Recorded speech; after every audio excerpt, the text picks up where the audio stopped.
नोंथाङा Assam direct recruitment grade 3 आरो grade 4 साख्रिनि मासियाव अनलाइन एप्लाइ खालामदोंमोन नामा?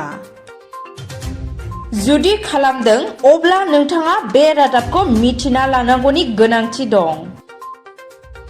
जायफोर बिजाथिया ग्रेड 3 आरो ग्रेड 4 नि मासियाव एप्लाइ खालामदों, बैसोर बिजाथिनि थाखाय स्टेट लेभेल रिक्रुटमेन्ट कमिसना दिनै SLRC G3/91/Advertisement/2023/8 आरो SLRC G4/Advertisement/2023-24/01/28 नम्बरनि फोसावना होदों गांसे नटिस।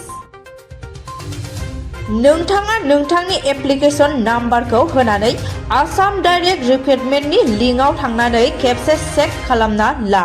नोंथांनि एप्लाइ खालामनायाव बबेबा माबाफोर गोरोन्थि जादों जानांगौ।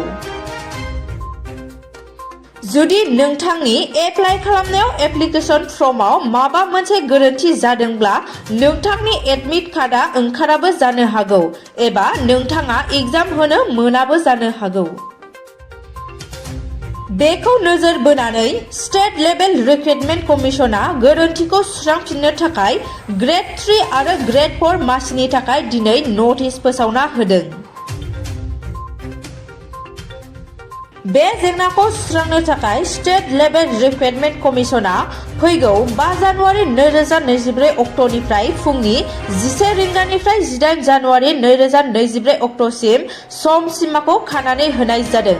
बे सम सिमानि गेजेराव नोंथाङा थाबैनो नोंथांनि एप्लिकेशन फर्मनि गोरोन्थिखौ सुस्रांना लादो।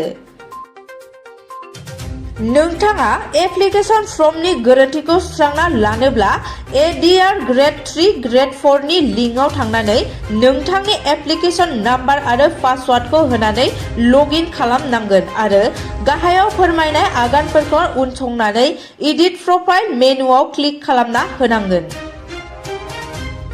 नोंथाङा एप्लाइ खालामनायाव होनाय रेजिस्टार जानबुं नम्बराव मोनसे OTP दैथायहरनाय जागोन आरो OTP खौ होना क्लिक खालामनानै नोंथांनि एप्लिकेशन फर्मखौ चेक खालामना गोरोन्थिखौ सोलायना लानो हागोन।